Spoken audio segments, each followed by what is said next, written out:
ಅಲ್ಲ ಯೂಶಲಿ ಏನಂದರೆ ಸ್ವಲ್ಪ ನನ್ನ ಸಿನಿಮಾಲಿ ಪ್ಲಸ್ಸು ಅದೇ ಮೈನಸ್ಸು ಅದೇ ಅಂದ್ಕೊಳ್ಳಿ. ಯಾಕೆ ಅಷ್ಟು ಕ್ರೇಜ್ ಇರುತ್ತೆ ಅಂದರೆ ಬೇರೆ ಥರ ಇರುತ್ತೆ ಅಂತ. ಬಟ್ ಬೇರೆ ಥರ ಇರೋದು ತೊಗೊಳೋದು ಸ್ವಲ್ಪ ಕಷ್ಟನೇ.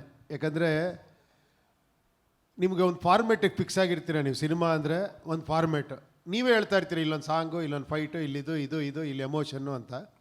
ಸೊ ಅದನ್ನು ಬ್ರೇಕ್ ಮಾಡಿದಾಗ ಏನಾಗುತ್ತೆ, ಸ್ವಲ್ಪ ತಲೆ ಕೆಡುತ್ತೆ. ಬಟ್ ಅದನ್ನು ಕೂಡ ಇಂಟ್ರೆಸ್ಟಿಂಗಾಗಿ ತೊಗೊಂಡೋಗಿ ಅದರಲ್ಲಿ ತುಂಬ ವಿಷಯಗಳು ಹೇಳೋದಿದೆಯಲ್ಲ, ದಟ್ ಈಸ್ ಸ್ವಲ್ಪ ಡಿಫಿಕಲ್ಟೇ. But I tried actually.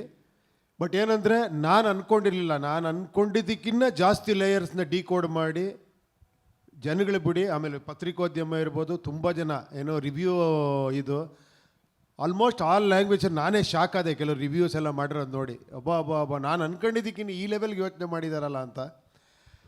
Hats off ನಿಜವಾಗ್ಲೂ. ನಾನು ಯಾವತ್ತೂ ಹೇಳ್ತೀನಲ್ಲ, ನೀವು ಯಾವತ್ತೂ ಮೇಲಿಡ್ತೀರಾ ಅಂತ, ಅದು ನೀವು ಪ್ರತಿ ಪ್ರೂವ್ ಮಾಡ್ತೀರಾ.